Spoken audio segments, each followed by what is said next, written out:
Hey guys, you can now support this show and make your life 50% better by going to patreon.com/thesystemisdown and signing up for the Downers Club, where you're going to get access to a plethora of wild, crazy, and often offensive bonus audio and video episodes of the show on a weekly basis. For more information, just go to patreon.com/thesystemisdown. The following is a Goulash Media production. goulashmedia.net. Welcome to the System is Down.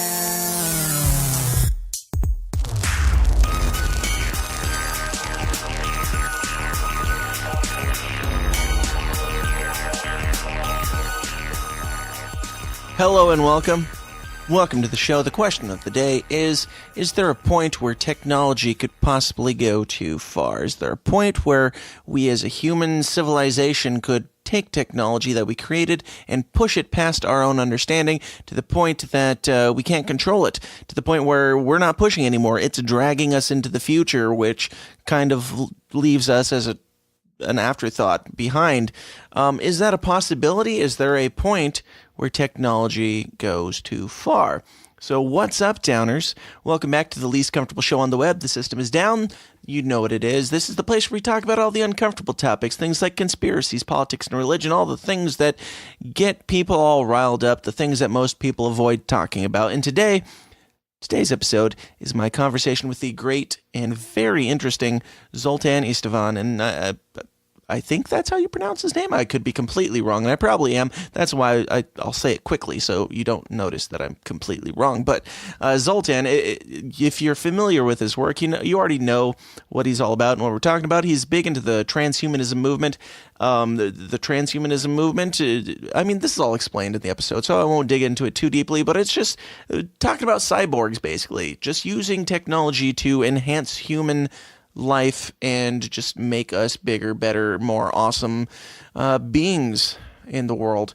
And there's a lot of implications of that. There's a lot of questions as to how far this goes, and we dug into a lot of that. So we'll jump into that here in just about 35 seconds, but before we do, I got to remind you guys that, hey, it's Monday. You know what that means. It means that the episodes where I interview very interesting people like Zoltan comes out first thing in the morning, and this evening, we have our Anti-News Live show that we do as a live broadcast that you can call into and share your topics, share your thoughts, and whatever. And we just talk about all the current events and things that are happening in the world, all the quote-unquote news stories, and we give our own dark comedic twist on it. So if you want to tune into that live, it'll be tonight at 9 o'clock Central Standard Time. And afterwards, we do the after party for members of the Downers Club. So check that out, and there'll be more information at the end of this show in the tag where I talk about the Downers Club and all that crap, the stuff that you probably already know about and have, fast-forwarded through several times before. But if you want to know more about the Downers Club and how you can get in there and get involved, stick around to the end. I also have to give a big shout-out to our sponsor, the 29 Toes Podcast, which is the polar opposite of this show. They don't touch on these uncomfortable conversations, maybe a little bit, I don't know, here and there. I've been on the show, and we definitely touched on it at that point, but typically the 29 Toes Podcast is just a chill, laid-back podcast show where three guys drink beers and talk about dude stuff, like movies and music and, things that are happening in their lives, video games, stuff like that. Just fun, laid-back conversations. They just let it flow, and it's fantastic show. So go check out the 29 Toes Podcast wherever podcasts are sold. You won't regret it. All right, let's jump into this. This is my conversation with the very interesting and very informative Zoltan Istvan on transhumanism. Let's get weird.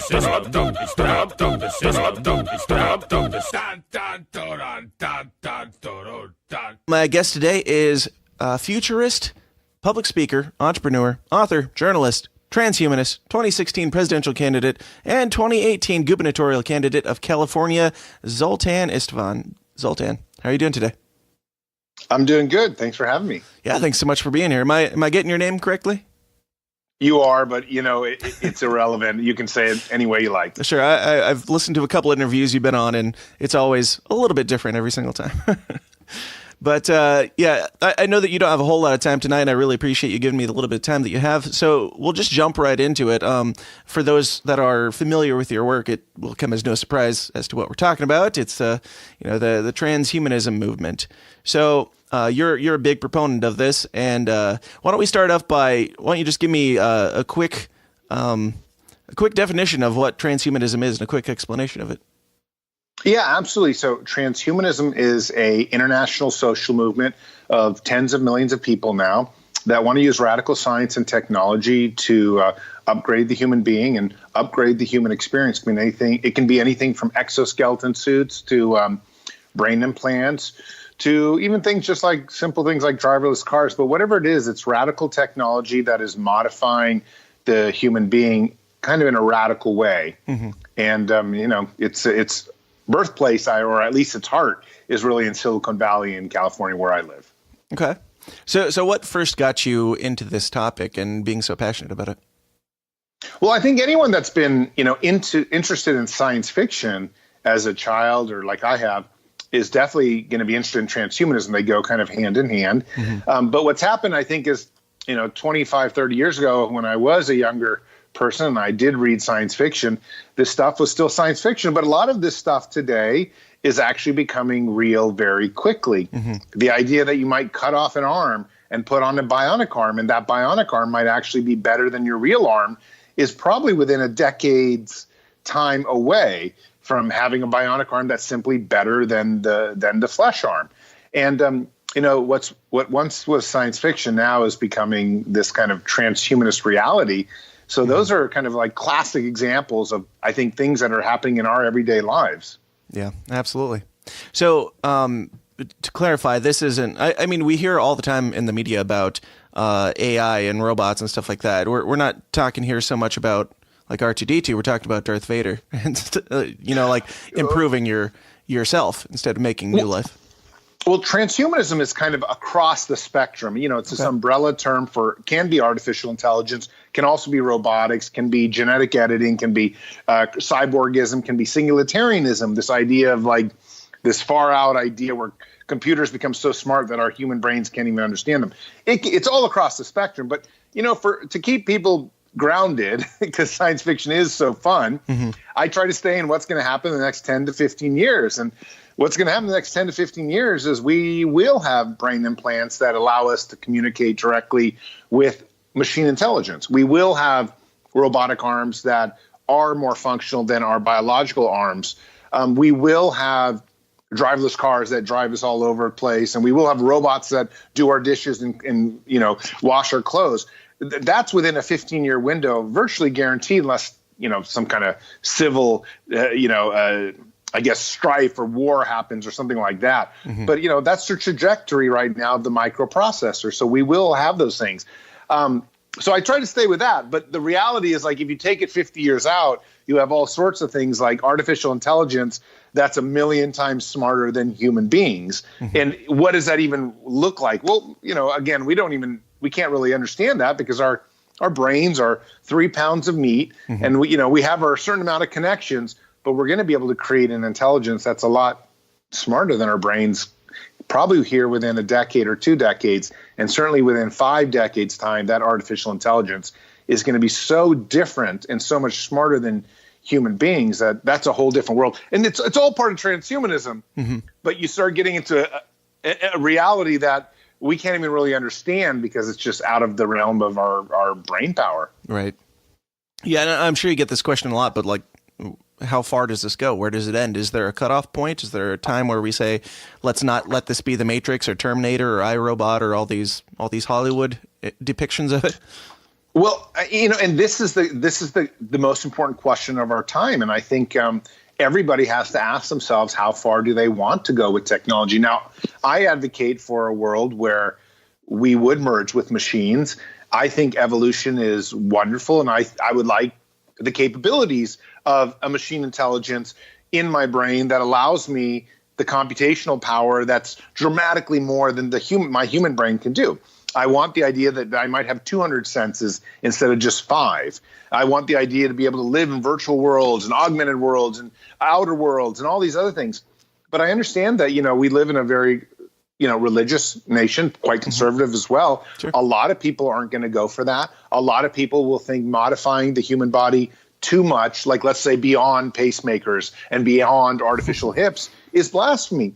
So we have this great civil rights conundrum about to hit reality, as we wonder how far do we take science. But the great question at hand really is, okay, let's say America decides it doesn't want to go down that pathway as a somewhat religious nation, but China decides to go down that path because they're a secular nation, and they start creating genetically modified human beings, and those human beings are dramatically smarter and stronger, and they win every Olympian gold because of it, because they can throw the javelin 5 times longer because they have a genetically modified arm that is literally, super, super strong. Well, I think everybody has to, take a very realistic look. It's not just America that's dictating these things. This is science. And there are almost 8 billion people on the planet, and some people want to move forward. And then there's also the capitalistic side of things, just in economics. Silicon Valley, it's not a surprise that the largest companies in the world now are all technology companies. And you can expect that to continue.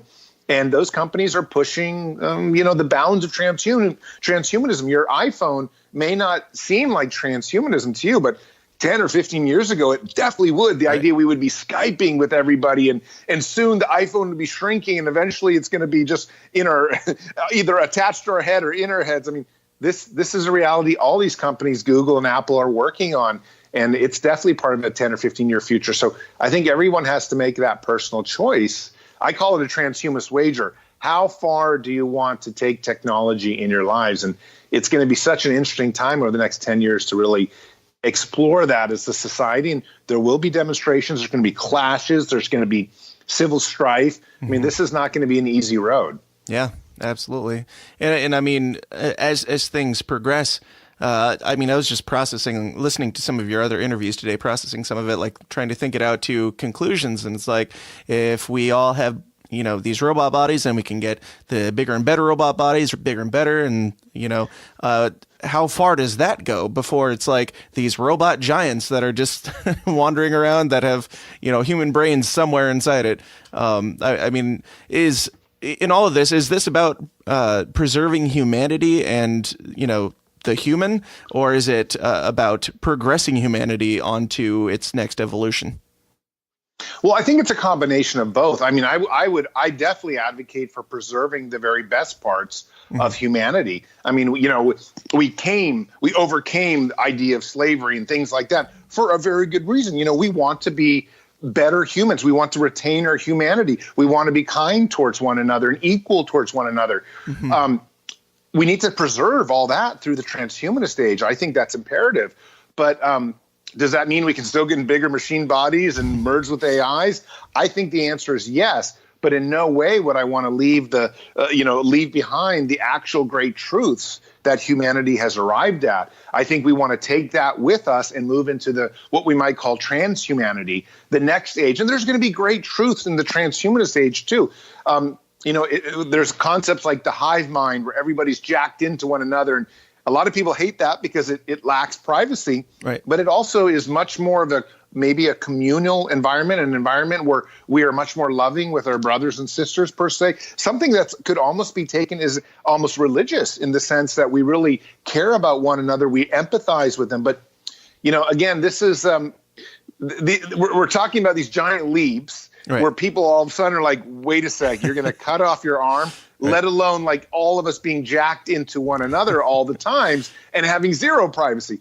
Yet that's probably what machine intelligence would do on a very functional level, is communicate with everybody. And if we're jacked into that, we're going to communicate.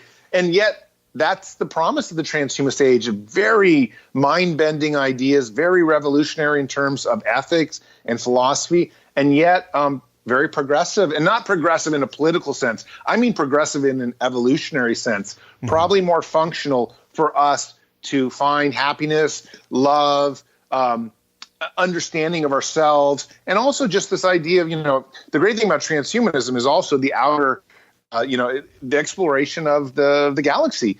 It's not just going to be staying on planet Earth. It's we're changing our bodies to go elsewhere. And I think that's those are an amazing promise. Yeah, absolutely. Now you talked about privacy concerns, and from the very ground level up to the highest point, that would obviously be an issue. And I mean, people have problems with, microchipping or even having a chip in your credit card that can be tracked and stuff like that. So how do people get past that hurdle or should they? Should that be a concern of theirs? Well, it absolutely should be. And of course, as a libertarian-minded person, it's a concern of mine. But I also think if you actually take a look at the historic patterns of privacy didn't emerge until really 1,000 years ago. And kind of with the bourgeois crowd, all of a sudden, wealthier people demanded privacy, put up fences on their properties, private property got established. And privacy as a philosophical concept really hit its stride in the last 100 to 200 years. And now we seem to think it's very built in. And all of a sudden, technology is very quickly breaking it down. The idea that we're on Facebook and anyone can see us on Facebook unless we actually put our thing on pure privacy, but very few people do that. Right. Most people wouldn't even know how. Right. They just get on and they're like, oh, okay, And I think slowly technology is breaking down our boundaries of privacy. What's very important to me is that a lot of the startups are able to counter Google and Facebook and these mega corporations and come up with software that allow people that want to remain private to remain entirely private. And also, I think if we're going to lose our own privacy, we damn well better make sure the government loses their sense of privacy. I've advocated for cameras on all police officers. It's like, I don't want to be arrested and some cop give me a hard time. I want to know that he's under the camera too. Right. It's not just me under his surveillance.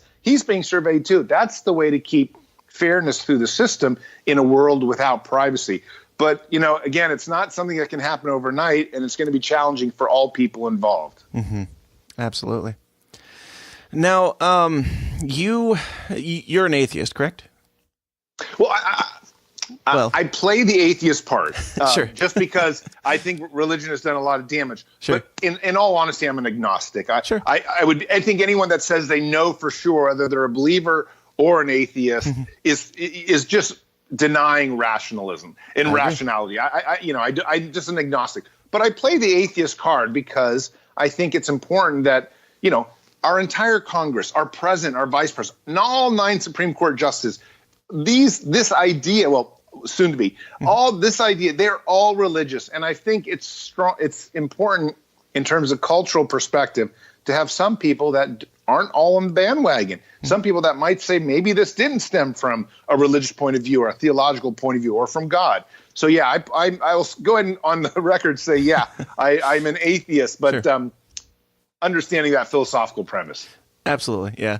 It's just the easier explanation to just throw it out there. Of course. Just like I'm a Christian, and that's just the easiest way to explain it. But I'm curious if you believe in the existence of the soul or anything like that, or if any of that can be lost in this type of transition.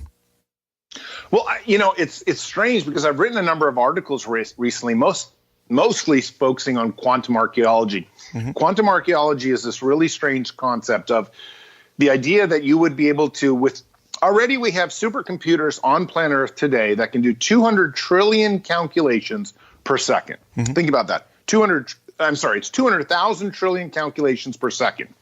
And at some point in the future, we're probably going to be able to reverse engineer certain parts of our universe. Sure. Little parts, like our parts were on Earth. And with 3D bioprinting coming up, already accelerating at an exponential level, there's a good chance in 50 or 100 years we'll be able to reprint entire human beings. So my articles explain that there is the possibility in the transhumanist era, and there's a bunch of transhumanists that support this, kind of on the fringe. They think they want to bring back every single living person who has ever lived.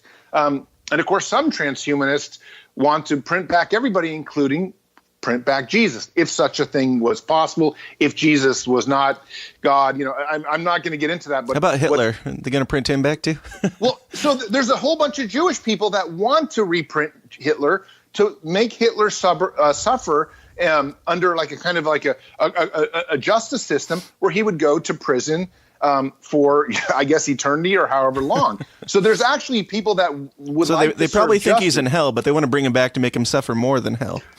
Well, so, again, it depends on your religion. If you're an Sure. atheist and you don't believe, you think Yeah. Hitler got out easily. Right. He's just, being eaten by worms. They actually want to bring him back. And it's a little malicious, Yeah. but I understand the sense of justice. But these ideas are so religious. Quantum archaeology is a very religious idea because in many ways it talks about the technological resurrection, which in many ways is sort of what I think a lot of Christians believe in. It's not technological. It's just a resurrection that's powered by Jesus.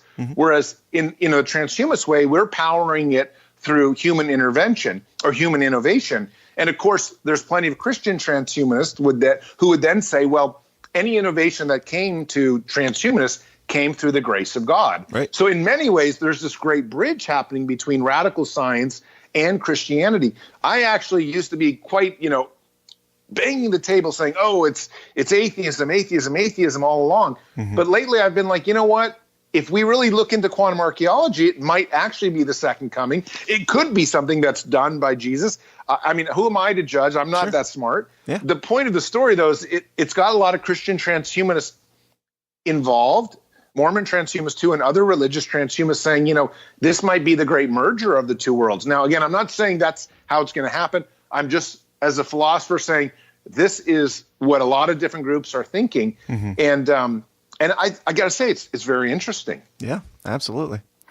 I find it very fascinating just pondering the possibilities and things like that. And in another interview that I heard you talking on, you said something to the effect of, and I'm probably, correct me if I'm wrong, but it was something to the effect of we should take this technology to its fullest extent up to about 95% of human capabilities and then cut it off at 95%. Well, I mean, my question to that, if you still believe that, is like, what's stopping these smart, intelligent people whose brains are getting more powerful by the second from, pushing it just 5-10 more percent so that they can be the person who wiped out humanity and go down in history?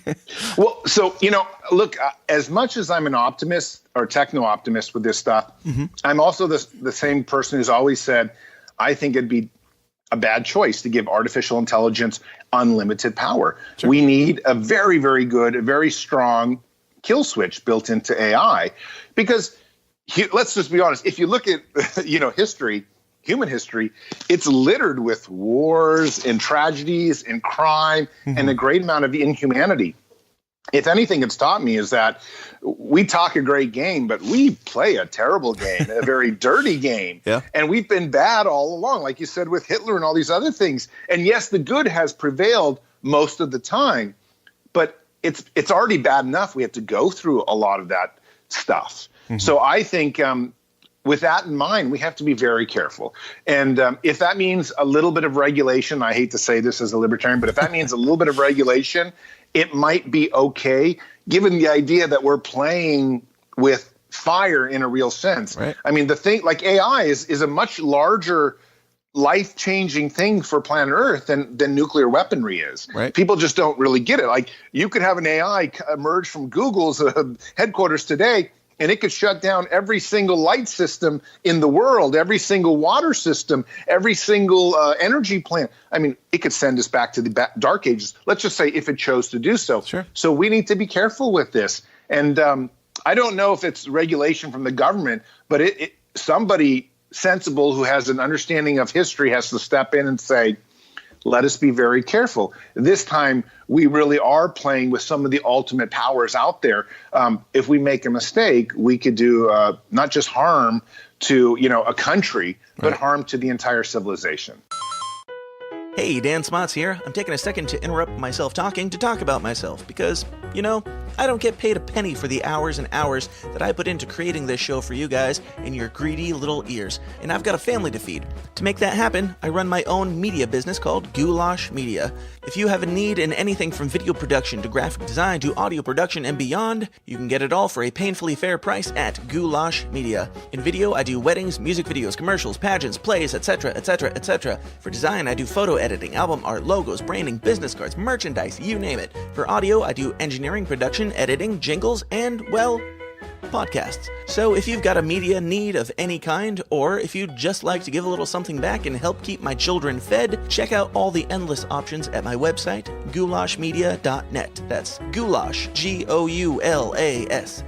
media.net, where we cater to the little guy with the big vision. Okay. I mean, anytime we get new advanced technology, it seems like I feel like this goes without saying, but it seems like the first thing that we do is weaponize it. And I mean, what's stopping this from being like, whatever country, really gets their claws into this first, they're just going to make super soldiers who control the world. So, you heard Putin like 2 months ago say, Putin said the future is artificial intelligence. Mm-hmm. And, I've done some consulting with the United States Navy. There are billions of dollars going into it. Everybody realizes that artificial intelligence is a global security issue, and that if, let's say, one country achieved it first and then sent viruses to all the other countries, that would change the global political landscape overnight. And it's not just AI, it's genetic editing. The idea that you might have super soldiers created that, as we talked about the javelin throw in the transhumanist Olympics, some Chinese have genetic editing applied to them, and they're just like 8 feet tall, super strong, super smart, and there's a million of them. I mean, they just, these things we're entering an era when, through either genetic editing, AI, or robotics, we're able to create all sorts of incredible war machines. And of course, the military's leading the front. The military's always led the transhumanist movement. We don't want to say that. I don't want to admit that. It's not I'm not a big war guy at all, and I'm not a big fan of the military. In fact, I often in my campaigns ask for them to downsize themselves and say that would be the biggest campaign promise I can make, is we take money from the military and put it into healthcare, into science and things that matter. But the reality is they've been leading the charge, and they'll probably continue to do so, but that's dangerous business. Yeah, absolutely. I agree. Another point that I heard you make was talking about, we can improve humanity. Like, we can take people out of prisons and we can just, wipe their brain clean. If they're like a murderer, criminal, or something like that, we can take that part out of their brain and throw it away. I mean, of course, that's a slippery slope. Like, who's deciding which thoughts are too bad to leave in and are okay to take out if it's detrimental to society based on their opinions? Like, where does that go? Well, right. I think the article, what I've said, and I've written an article on the death penalties, I came out against the death penalty recently when I realized that in 5 or 10 years, we're going to have the technology to be able to change people's brains to make them nicer through implant technology. I thought instead of killing someone who's done, let's say, heinous murders and are on death row, we should give them the option to have their memory, their mind wiped, lobotomized essentially, to live a life that is peaceful, a life that is different. They'll probably fundamentally become a different person. Now, they'll also have the choice to be killed and just, die on death row, sure, or they would have the choice. So I definitely leave the choice. As a libertarian, I'm always going to leave the choice. But I think, even beyond being a libertarian, I'm still foremost somebody who wants to preserve life and preserve the sanctity of life. And so therefore, I feel that if we have the technology to make these people become better, and that they can't become better on their own, let's just say that's the choice they made, then we should give them that opportunity. It's like a red pill and the blue pill. And, one's not nice, you die, but, but the other is that you live, but you become a different person fundamentally. Sure. But I'm assuming it's not like you're going to completely lose your memory and mind and everything. It's not like you're going to become somebody totally different. It might just be like somebody smoking pot for the next 80 years of their life, where they're like, I don't want to kill anyone anymore. I just want to sit and watch TV, or, I think we can make people nicer without actually having to completely devastate who they are. And I think implant technology is going to be very good at that. And some drugs already are. But I think it's a choice. And I think, the question is, okay, I've written that article advice for the death penalty, but a lot of people have applied that theory of mine to the rest of us. And then you have to ask yourself, well, if I have a bad thought, or if I have a bad tendency or a bad addiction, when do I have an implant, or when do I take drugs to change that? And how far do we go to where, like, basically in 1984, like Big Brother, where now we're all lobotomized to believe in something? And that's when it becomes a very slippery slope. Right. And I think everyone's going to have to choose how far they go. I've written other articles where some of the new drug lords are experimenting with or investing in brain implant technology so that they can download experiences, they can download drugs directly to your brain instead of like, let's just plants from nature. And that might be the new world of drug use. But of course, that means someone's controlling the content in your brain. Right. And at the same time, is it that different than Apple or Microsoft or Google controlling, the search algorithms and things like that, or Facebook, what you see in your feed? So yes, it's different now. Let's say you feel like you're getting high, but during that time when you don't know what's going on, you're actually fighting a war for us. Yes, no, and that's when it becomes. There have been some great movies made on that stuff, so that's when it becomes a little bit quite different. Mm-hmm. But I think right now I support that type of technology when it concerns the death penalty, because it was either you die or you change. Mm-hmm. But when it concerns like anything else, I'm just like, look, you can do whatever you want with your body, but in no way would I, implement that for society. Sure. Because that we don't have the technology, nor do I want to invade people's freedoms. I believe in freedom too much for that. Mm-hmm. Absolutely.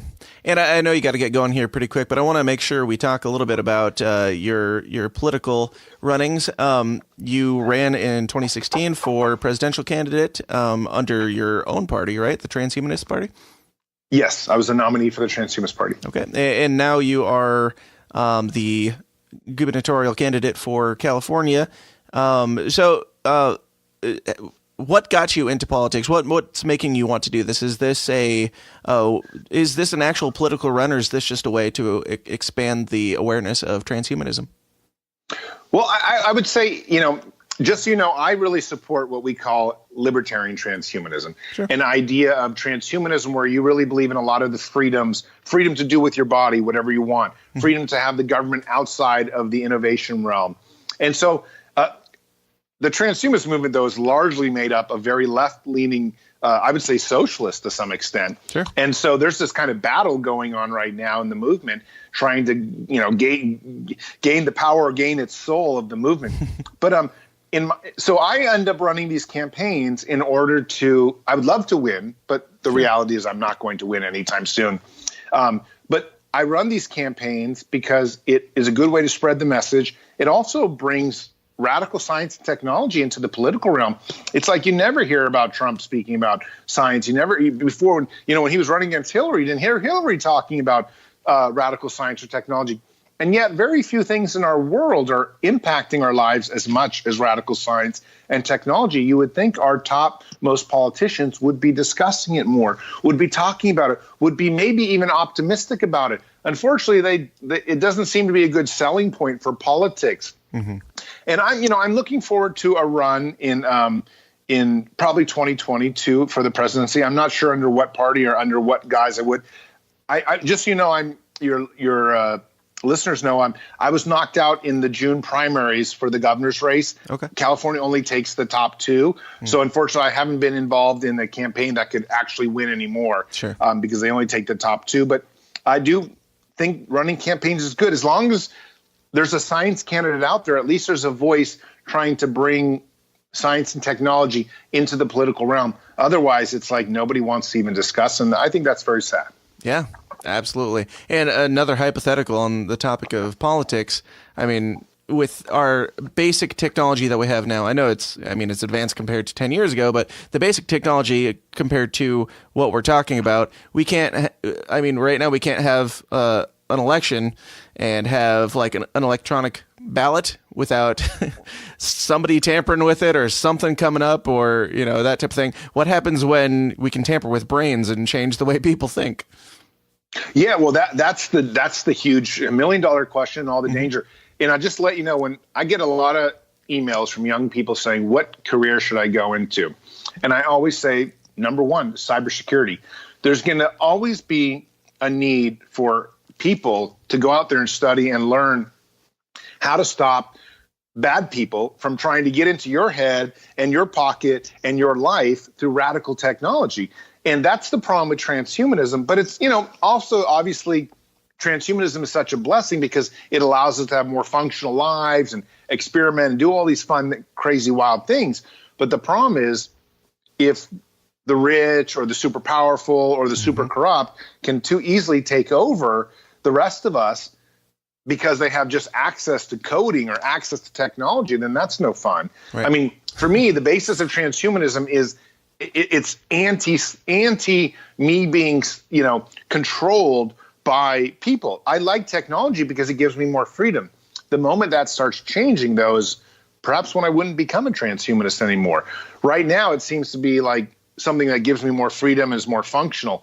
But I think we have to be very careful, more diligent than ever, that we can control those people who are power hungry and those corporations who want to follow our every move and who want to kind of like literally steal our identities and change us. And like you said, maybe put us to war when we think we're doing something else. I think I think it's absolutely critical that we have enough security, enough software out there, and enough people on the right side of freedom that are protecting us, so that technology is always something that's beneficial. And just so you know, I believe it's going to be beneficial, but nobody knows yet. This is not a decided thing. Right. This could end very badly. I could be somebody who gets condemned late in 20, 30 years as someone who's trying to lead a movement, and that ended up very, very badly. And the irony of atheist Zoltan being crucified on a cross for his beliefs. Of course. No, these are I get death threats all the time, and I take them very seriously. Wow. And it's not just the death threats. I take it very seriously that I could be misleading people in a bad way. And I understand the spiritual connotations, but I take it even just personally. I have 2 children. I'm married. I mean, I have a normal life. If I was to do something where my daughters would then be in a world that I didn't like, I'd feel terrible. So I know a lot of people think, oh, here's this guy pushing to become a machine, but it's not exactly like that. It's humanity first. Let us evolve. If we can evolve and become better, then that's good. Right. And transhumanism is leading a good way. Science and technology have broadly been very useful for humanity. It doesn't mean just because it's been useful for the last 50 years or 100 years, it's going to continue. We have to be very, very cautious at every step of the way. Yeah, absolutely. So where do you see us 10 years from now, 20 years from now? Do you have can you envision what things are going to look like in that amount of time? Well, I think the 20-year future is more interesting. I would say in the 20-year future, we're going to have body shops, meaning that like auto shops that are everywhere, we'll have body shops where we can go in and start getting modified. People by then will have a dramatic amount of organs that are bionic. And, most people die because of organ failure, heart attack or some other kidney failure, whatnot. So if you can have bionic organs, and there are dozens of companies that are already replacing various organs with bionics, with stem cell technology, with 3D printed organs that are, rejuvenated. The point of the story, though, is that all these different things require some type of healthcare system, or not system, but kind of new radical transhumanist medicine where people are going to make a lot of money. A brand new economy can form just because the human body's become somewhat like Formula One racing, where you can interchange parts, including arms, if you want to be in construction, or, your ears and hearing abilities through implants if you want to be a symphony writer or something like that. Or just, even podcasting, something in your head that's much more simple to directly connect to my mind. I know we talked about that earlier. That's crazy, but no listening. You just absorb it into your existence. No. And a lot of, already there are 6 universities or companies out there working on the robotic eye, where you can download Facebook, you can download Netflix through that eye. Goes directly into your optic nerve. And it's a very functional thing because you can see like poisonous gases. You walk into a room where your child is sleeping and you see carbon monoxide in the air.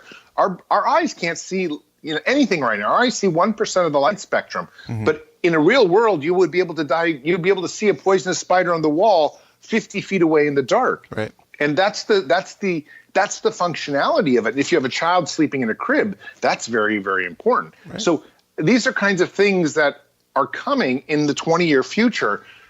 Even if they seem very radical, but I think we will already by then be quite transhuman. But it's really the AI age, and that will probably happen within a 20-year time frame too, that we have to choose as a civilization, how far do we merge with the Borg? How far do we become a machine? It's one thing to have a robotic eye and still have flesh and be human and get married and have kids and all this other stuff. It's another thing to say now, wow, I'm connected now every second of my life to the machine. That's when I think we become a different species, essentially. And is that bad? Or is that, I mean, is it wrong to cut it off if it makes us better, a better society? I would say it's right. But what's going to, as mentioned before, what's going to be most important to me is that we retain our humanity, and that the machine doesn't say to us, oh, now that you're a machine, you can think like, a machine, and we screw that old biological stuff. Right. I'm not willing to cross that line yet unless there's reason or rationality behind it. And I think that's a very important part of becoming a machine. I'm hoping that we'll make machines that can love and have empathy and communicate. And if we become them, we're more, I'd say, if you just want to even talk about Christianity or theology, we'd become more wholesome as human beings, even if we are no longer human beings. Sure. But at some point, if we become cold and calculated, then and only rational and only reasonable and only making decisions on pure numbers, that could become very dangerous. And that could be definitely the end of humanity. And I'm not willing to cross that yet. Sure. I don't think I can't imagine a point being a father of two daughters that I want to ever do that. But at the same time, I also want to keep my mind open and say, we don't know where evolution's going. Maybe there's a grander sense of the entire species than I've ever seen before. And maybe there's a lot of learning I have left to do. Again, with your listeners, the one thing I want to leave people with is our brain is 3 pounds of meat. Right. The things we might create are going to be 1,000,000 times smarter than us. And if they're 1,000,000 times smarter, they might see things quite differently, different colors, different senses, different ideas of reality. And so I try to keep that all in perspective, but I also don't want to go down in history as that guy who led us down the dark path. Right. And look where we are now. Yeah, absolutely. So I know you got to get going, but is there any talk of a presidential run for the next go around? Well, I would like to do it in 2020. I don't know exactly the format of that yet. It's not something that would be announced in the next at least 2 or 3 months, but I am thinking about it. I'm dealing with some advisors. We're looking at all sorts of issues. It's definitely in the cards, and I would be very excited about it. Right now, though, I don't really have more information about it at the moment. It's hard to run campaigns. My wife is always like, oh, wow, camera crews are inside the house. My kids love it because I get to, see a lot of new people in new places. But really, it's pretty strenuous. Sure. It costs a lot of money, too. I get older. If you look at the before and after photos, it's really easy to say, oh, he must have had a political campaign for 2 years because look how much older he is. There's just a lot of stress. Yeah, I can imagine. But I would look forward to doing it if I do it. It's just more a matter of I'm still debating whether this is a good time or it might have to wait till 2024. I wouldn't have any chance of winning this time around. Sure. The goal, though, is by 2028, 2032, maybe I've become enough of a national figure. Maybe the movement has caught on enough. Maybe there's been enough synergies. Maybe robots run the world by then. Who knows? Yeah. And maybe then they'll be like, look, here's this guy who's been talking about it for 30 or 20 or 30 years. And he's always been decent. Let's give him a shot. And that's really the long game. Sure. Right now, the short game is just to try to get other politicians. My dream is to be in a debate with Trump where I could just ask some science questions and see, how can you make the world a better place through science and technology? Wouldn't it be great if you talked about science and technology more? That would be a great goal for now. Mm-hmm. Absolutely, 100%. I look forward to keeping an eye on you in the future. But let everybody know where they can find out more information about you, your campaigns, your book, the documentary you got coming out, which we didn't even have a chance to talk about, but they can check it out. Let them know where they can find all that stuff. Sure. My website is zoltanistvan.com. The novel I wrote is The Transhumanist Wager. I also have actually a book, a nonfiction book coming out here probably in the next 3 to 4 weeks. And it'll be just a collection of my essays and other notes that I've written on transhumanism. And just Google. I've written over 200 essays over the last few years. So if you have an idea about transhumanism, Google my name and that topic. Let's say brain implants and Zoltan, or cryonics and Zoltan, or exoskeleton suits for disabled people and Zoltan, and it'll come up. Because I was a columnist for Vice, HuffPost, Psychology Today, TechCrunch, everywhere. Mm-hmm. So there's a lot of stuff in the system. So that's where you can find me. Absolutely. Well, I got to say, this whole topic, I love it. It's fascinating. The science fiction person in me is like, let's think about all these different options and where they could go and take them down their paths. The conspiracy guy in me is like, nope, one world order. New World Order, one world government, all that stuff. And then the Christian side of me is like, same thing. But the political side of me is like, yeah, let people do what they want, and let's explore this at the very least. It's a fascinating thing that we have to be thinking about, because it's definitely coming down the pike, and we got to be ready for it. Well, that's what I would say. The most important thing to your viewers is that, I live in Silicon Valley, and there are hundreds of billions of dollars going into this technology, whether we like it or not. Right. And to just sit down and say, oh, this is crazy stuff, and not pay attention, which I think the government is largely doing, is very wrong. What we need to do is ask ourselves how far we want to take this, create ideas around it, create philosophies around it, create policies, sure. And not just put our head underneath in the sand, because whether we like it or not, Google, Apple, Amazon, these companies are leading us forward. And I'm enjoying the ride, but I also understand that we want everyone to make sure that they're comfortable with it. And it just requires a discussion, requires opening our eyes and saying, okay, how do I feel about this? Yeah, absolutely. Well, Zoltan, thank you so much for being here. I really appreciate it. And I would love to have you back on again. I have way more things I would be happy to pick your brain on, but you're welcome here whenever you want, man. Hey, thank you so much for having me. It's been a great chat. Hey guys, thanks for sticking around to the end. I hope you enjoyed my conversation with Zoltan as much as I did. I really did. It was a fun conversation, and he was a little bit pressed for time, which is totally fine because I usually talk for way too long anyway, as you know. But he had to go be with his family, which is great, and he was very generous to give me even more time than we planned for, so I could get all my stupid questions in. But he's a fascinating guy, and I would love to spend an entire day with him just picking his brain on this stuff. As you probably know in listening to the show, I love hypotheticals. I love thought experiments. I love just taking ideas and taking them down rabbit trails and seeing the good and the bad on where these trails could lead to, thinking them out to their conclusions, or at least what I perceive as their conclusions. I think it's all very fascinating, and he would be a great guy to just, have some drinks and shoot the breeze with and talk about this stuff. That's my jam. I love it. Love it, and I hope you loved it too.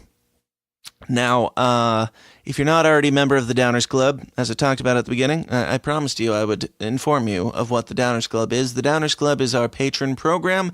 It's where you can support this show and help us keep getting bigger and better and more amazing guests like Zoltan Istvan, and better equipment like my new sexy camera that I've got going there, and I've got this new Stream Deck.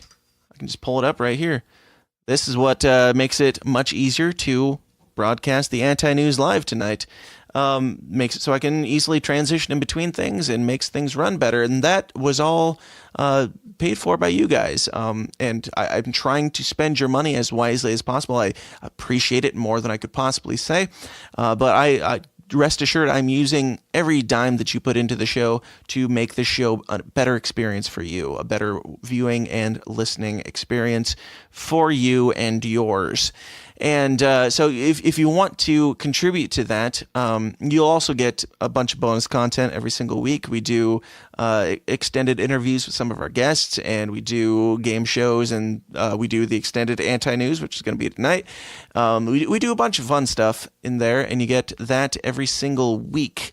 So for as little as $5 a month, you can support this show and get all that fun stuff and join the Anti-News after party tonight and be a part of the podcast, basically.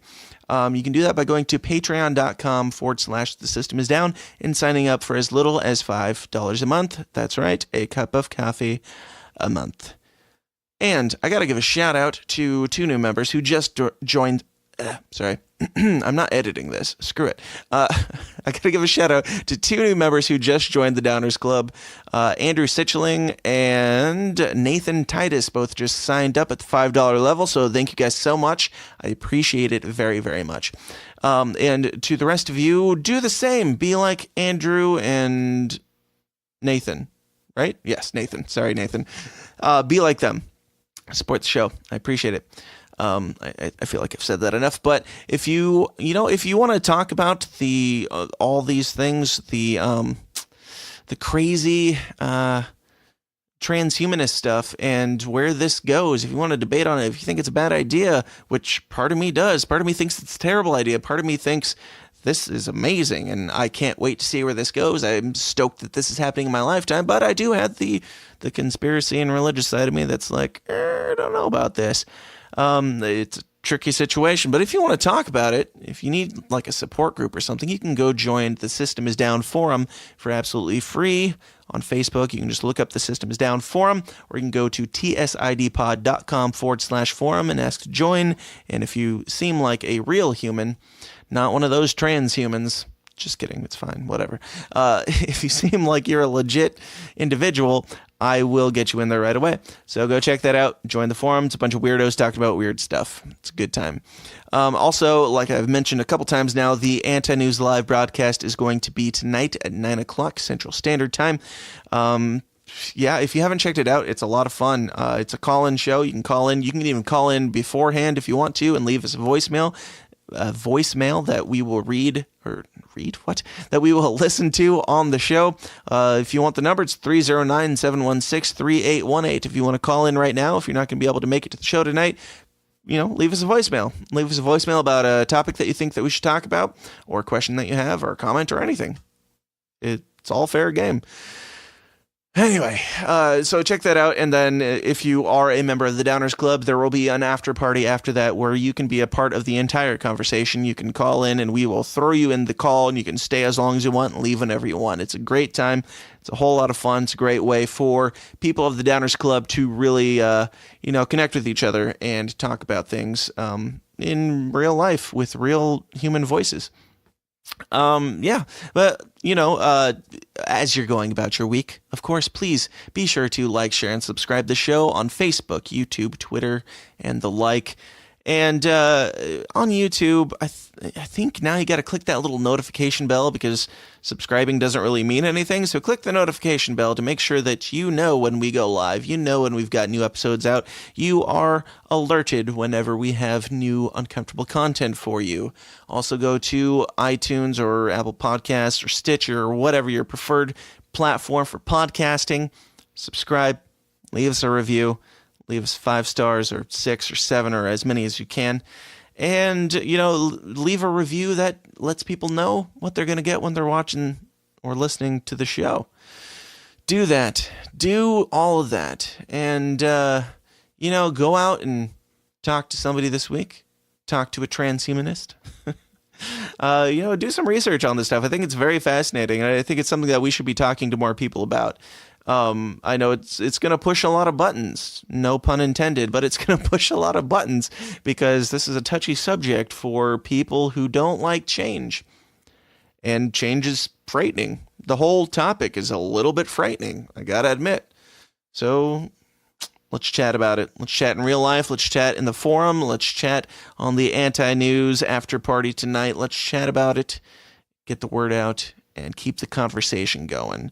But with all that said, thank you guys so much for listening. Even if you're listening for free and not a contributing member, you are contributing because you are bumping the numbers up every single week, and I appreciate it. I appreciate it very much. So if you guys will have me, I will, of course, be back here first thing next Monday morning in your ears with some more uncomfortable conversations for you. Until then, ladies, gentlemen, Z's, Zers, transhumanists, and what have you, question everything and stay uncomfortable. Thanks. This has been a Goulash Media production. goulashmedia.net. This concludes our broadcast day. Click.